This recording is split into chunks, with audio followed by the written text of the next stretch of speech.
TV Fortaleza, a emissora da Casa do Povo.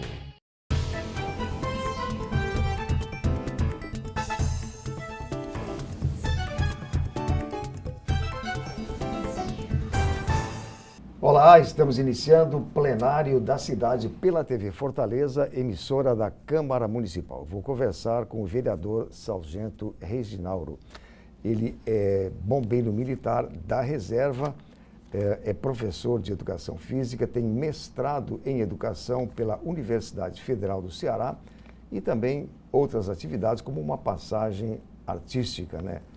Vereador, muito obrigado pela sua presença e eu gostaria que o senhor falasse inicialmente a respeito dessa questão que o senhor, até ingressar na legislatura, o senhor era bombeiro da ativa e agora teve que passar para a reserva, né? Bom, prazer estar aqui, Paulo, né, no plenário da cidade, a gente poder realmente levar a população de Fortaleza as nossas propostas, debater um pouco. Eu sou sargento do Corpo de Bombeiros, eu continuo sargento, mas a nossa legislação militar, ela é um pouco diferenciada nesse sentido dos demais servidores públicos, porque a partir do momento em que um militar assume um cargo eletivo, ele tem que ser automaticamente afastado das suas funções. E depois ele volta ou não? Não, quando ele tem menos de 10 anos de serviço, que foi o que aconteceu com o meu antecessor, né, o soldado Noélio, ele perdeu completamente os seus direitos. No meu caso, que já tinha 24 anos de serviço, a gente tem uma aposentadoria proporcional. Então, nesse momento, eu me encontro na reserva do Corpo de Bombeiros sem a possibilidade de retornar ao serviço ativo. Mas no caso do soldado Noélio, que não tinha os 10 anos, então ele saiu sem remuneração nenhuma? Ele sai completamente sem remuneração. Noélio realmente ele arriscou, né, acreditou no ideal, acreditou num projeto e investiu tudo nisso. Ele, quando em algum momento ele encerrar a sua vida como político, ele não voltará para a Polícia Militar e nem tem nenhum salário adicional, nada. Então, no meu caso é diferente. Eu tenho uma aposentadoria proporcional aos meus 24 anos de serviço prestado, aos meus 24 anos de contribuição, né? Exatamente. E agora, na questão assim, o senhor que é professor também de educação física, o senhor conseguia conciliar quando era professor e bombeiro? A nossa legislação ela é tão mais rígida nesse aspecto, a gente não pode acumular. Eu, na verdade, me formei em educação física para atender um projeto do próprio Corpo de Bombeiros, que é um projeto de atividade física para pessoas da terceira idade, né? O projeto Bombeiro Saúde e Sociedade, um projeto belíssimo que está em todo o estado do Ceará. E depois eu me formei, aliás, fiz o mestrado com a perspectiva de em algum momento poder exercer a carreira acadêmica quando me afastasse da atividade realmente militar. Nós não podemos exercer as duas funções, né? A não ser a questão da própria arte, que eu utilizava muito mais como prazer, como hobby, não era uma atividade profissional, apesar de ter participado de 3 filmes, de Cine Hollywood, Shaolin do Sertão, mas não é algo que eu exercia profissionalmente. Como profissão, apenas o Corpo de Bombeiros mesmo. Nesses 2 filmes que o senhor mencionou, qual foi assim a sua participação artística?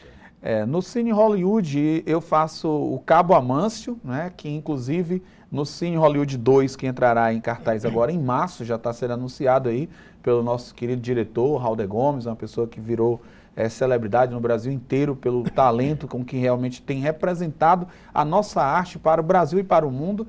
Eu faço realmente, na continuidade, eu continuarei fazendo o mesmo personagem, o Cabo Amâncio, e no Shaolin do Sertão é uma passagem menor, muito rápida, né, que é um lutador ali que tenta desafiar o grande vilão da história e ele foge da luta, que é o Besouro do Cão, né, um personagem passa muito rápido ali pela trama. Tive uma participação bem inicial no filme Bezerra de Menezes, O Diário de um Espírito, que é uma produção completamente cearense, que fala a história de um médico espírita que nasceu no Ceará, apesar de ter feito a sua trajetória no Rio de Janeiro, né? Foi uma participação muito rápida, foi estrelado pelo Carlos Vereza, mas como eu falei para você, é uma coisa que a gente não usa profissionalmente, até porque viver de arte no Brasil é um grande desafio, né? Para quem realmente está disposto a abrir mão de qualquer tipo de ambição, a não ser aquela camada muito pequena que consegue... Pequeno percentual. Um percentual mínimo, que consegue ir para as grandes emissoras e estrelar grandes filmes, enfim, né? Mas é uma atividade muito pouco rentável para quem realmente precisa sustentar a família e etc. né? Exatamente. Agora, vereador, chegando para a sua função no momento que é legislar e fiscalizar o governo do município, como é que o senhor se sente assim? O senhor será um vereador de oposição, mas o senhor será aquela oposição sistemática ou pontual? Olha, eu tenho falado já em algumas entrevistas, foram concedidas até aqui para a própria TV Fortaleza, desde a sexta-feira, quando nós tomamos posse, que nós estamos com a pretensão, é a nossa linha de trabalho, de fazer uma oposição propositiva, de fazer uma oposição inteligente. Não acredito mais que no cenário atual da política brasileira haja espaço para essa polarização que se tornou tão realmente intensa e até muitas vezes completamente irracional em alguns pontos no último processo eleitoral, né, principalmente no presidencial, onde as pessoas descartam completamente qualquer ideia, qualquer proposta, simplesmente porque ela vem de um grupo opositor. Nós estamos aqui para fiscalizar, estamos aqui para propor, estamos aqui para dizer quando o prefeito Roberto Cláudio estiver acertando, mas vamos exatamente fazer o que a população espera. A população, ela não quer ver apenas digamos, essa cena teatral, muitas vezes, de bate-boca, de discussões infrutíferas, que não pensam primeiramente no interesse da população. A gente viu aí algumas cenas agora com relação à própria discussão da presidência do Senado, cenas lamentáveis. O que a população espera do político hoje é a defesa dos seus interesses, é ele olhar para a saúde, é olhar para a educação, olhar para a segurança pública e fazer por onde isso funcione, independente de quem seja o gestor, independente de quem seja o autor de determinado projeto. Se for um projeto bom para a população, nós subscreveremos, nós apoiaremos, mas quando estivermos realmente percebendo que a população está sendo colocada em segundo plano por interesses de grupos ou de pessoas, nós estaremos prontos para denunciar. Muito bom. Vereador, o senhor é um homem assim bem articulado, tem muita capacidade verbal, Obrigado. Uma pessoa muito preparada. E essa preparação, ela deve-se mais à questão da parte militar, do bombeiro militar ou da academia? Olha, é um somatório de coisas, né? São quase 30 anos na atividade teatral, são 24 anos como militar. Eu estou há 6 anos presidindo uma associação como representante de classe, uma associação de policiais e bombeiros e agentes penitenciários.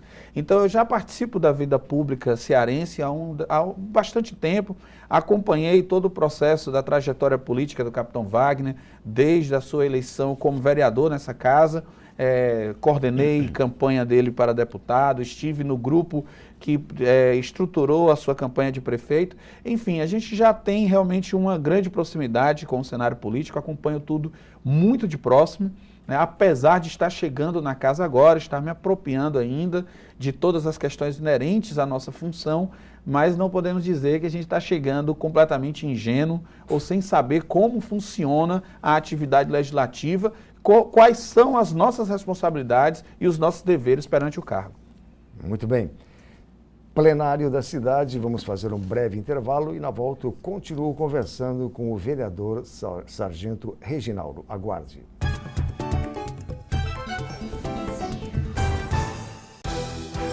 Avançar no social para um futuro mais certo e seguro em Fortaleza. Educação infantil de tempo integral. Escolas modelo. Centros culturais. Teatro São José. Casas da Cultura Digital. Observatório. Turmas avançadas da Prefeitura. Juventude Sem Fronteiras. Prefeitura e você. Uma Fortaleza que avança rumo ao futuro é a gente que faz. Bem-vindos ao novo ano.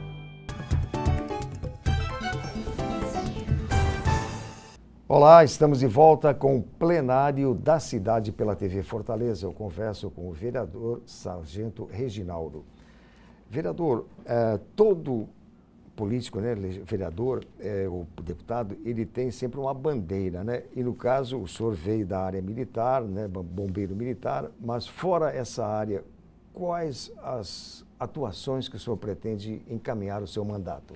Essa é uma pergunta bem interessante porque a nossa formação ela acaba nos colocando numa situação muito plural com relação à política, né?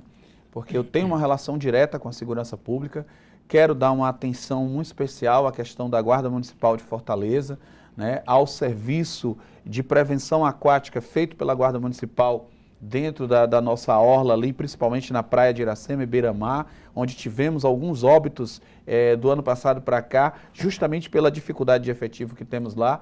Nós somos artistas, temos que ter uma atenção para a cultura, sabemos que realmente precisamos retomar os investimentos em cultura.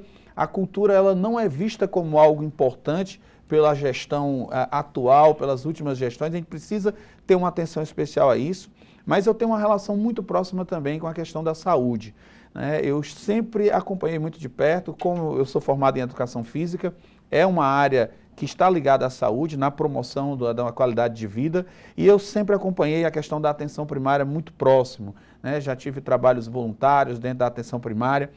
Sabemos que hoje a dificuldade que o IJF enfrenta com a sua superlotação, com pacientes em corredores, ela está muito relacionada ao problema que nós temos de sucateamento dos frotinhas, dos gonzaguinhas, que é ali a atenção secundária, onde poderíamos dar um respiro maior para o IJF se houvesse um investimento, né, nos nossos frotinhas e nos nossos gonzaguinhas.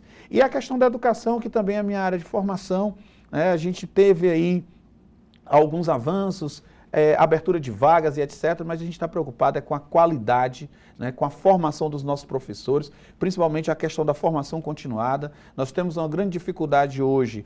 Se fala em educação inclusiva no Brasil inteiro, mas os nossos professores não estão recebendo a devida qualificação, por exemplo, para atender a criança autista, para atender a criança deficiente visual, e a gente precisa ter um olhar realmente diferenciado para esse tipo de questão, porque essas famílias precisam, é direito dessas crianças, mas infelizmente eles precisam encontrar um profissional capacitado para tal.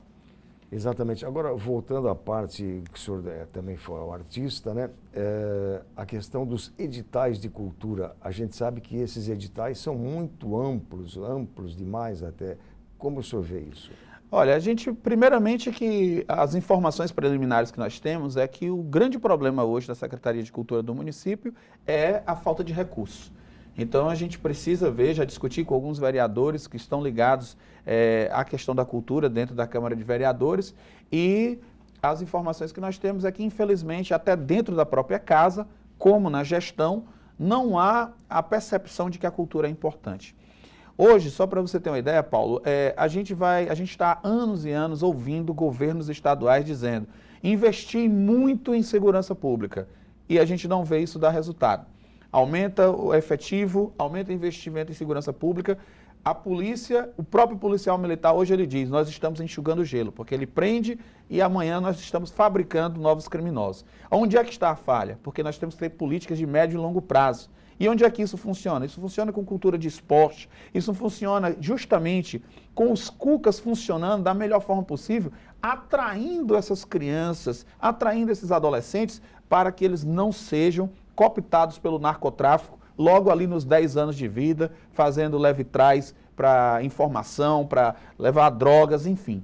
Então, nós precisamos entender que a cultura, ela é sim uma ferramenta fundamental, indispensável para a prevenção e para que a gente possa pensar numa segurança pública de qualidade mais na frente. Agora, como o senhor avalia essa questão do caso do crime organizado, PCC, CV, GDE, enfim, que isso aí já existe há quase 30 anos, ou até um pouco mais de 30 anos, e nunca houve, assim, na esfera federal e também nas esferas estaduais, um ataque a esse tipo de criminosos? O que nós tivemos aqui, nós tentamos alertar por muito tempo, o capitão Wagner tentou fazer isso, nós, enquanto representantes da categoria, das associações, tentamos alertar o governo. Ouvimos lá atrás, não existe facções criminosas no estado do Ceará, dito pela boca de um secretário de Segurança Pública. Até bem pouco tempo atrás. Até bem pouco tempo. E elas já estavam instaladas aqui há bastante tempo. Nós ouvimos, por exemplo, durante a campanha de reeleição do prefeito, ele dizer que segurança pública não era responsabilidade do município. A obrigação é dever de todos. ela está na Constituição, Mas ela é prioritariamente é do governo do Estado, prioritariamente né? é do governo do Estado. Aí agora, nesse momento, nós tínhamos o governador do Estado cobrando do governo federal, federalizando o crime, porque o governo federal tem a sua parcela de responsabilidade, o governo estadual, mas nós não podemos negar que, por exemplo, uma guarda municipal totalmente armada, nesse momento em que a Polícia Militar estava fazendo a escolta de ônibus, estava fazendo a escolta dos carros de coleta de lixo, se nós tivéssemos uma guarda totalmente equipada, como nós temos no Paraná, por exemplo, em Curitiba, no interior de São Paulo, ao invés do policial estar dentro dos ônibus, estaria o guarda municipal e a polícia militar estaria fazendo o seu trabalho. Quando nós temos policiais militares dentro dos terminais, que é um equipamento sob a gestão do município, nós estamos tirando esse policial que deveria estar fazendo a repressão a esses traficantes lá dentro das comunidades. É preciso uma força-tarefa, ela não pode ser pontual. Se ela for interrompida agora, daqui a pouco nós vamos voltar a ter o problema de novo e ela precisa estar associada, como eu disse, a políticas que visem chegar nessas comunidades, ocupar os espaços públicos, as praças, os campos, dando realmente à comunidade a percepção de que ela pode usufruir desses equipamentos. O que nós temos hoje, Paulo, é a população com medo de ir para uma praça, porque quem manda lá é o tráfico. Então você não consegue instalar um projeto. Nós temos vereadores aqui que dizem, não, eu não posso usar a praça tal, o meu projeto vai para outra praça porque ali é o tráfico que manda. Então, essa força-tarefa, esperamos que com as novas medidas apresentadas pelo ministro Moro, se elas forem aprovadas pelo Congresso, a gente possa ter uma mudança de olhar com relação aos investimentos em segurança pública. Muito bem. Sargento Reginaldo, vereador, muito obrigado pela entrevista e, inclusive, na formação agora das comissões, seria muito importante que o senhor pleiteasse a Comissão de Segurança aqui da Câmara. Estamos tentando, junto à presidência, nós fomos colocados para a Comissão do Consumidor, né? E estamos pleiteando aí a questão da Comissão de Segurança Pública, a questão da Comissão de Cultura. Independente das comissões, Paulo, quero deixar bem claro que nós estaremos ativos nessa luta, nessa discussão, porque elas são importantes para a população e é isso que realmente nos interessa nesse momento. Exatamente. Vereador, muito obrigado pela entrevista e sucesso aí nesses 2 anos de mandato. A gente agradece pelo espaço, pela oportunidade de estar aqui debatendo com a população. Acompanhe os nossos meios de comunicação nas redes sociais, Instagram, Facebook. Estaremos postando toda a nossa atividade aqui dentro da Câmara de Vereadores. Muito bem. Plenário da Cidade termina aqui. Obrigado pela sua companhia e até amanhã.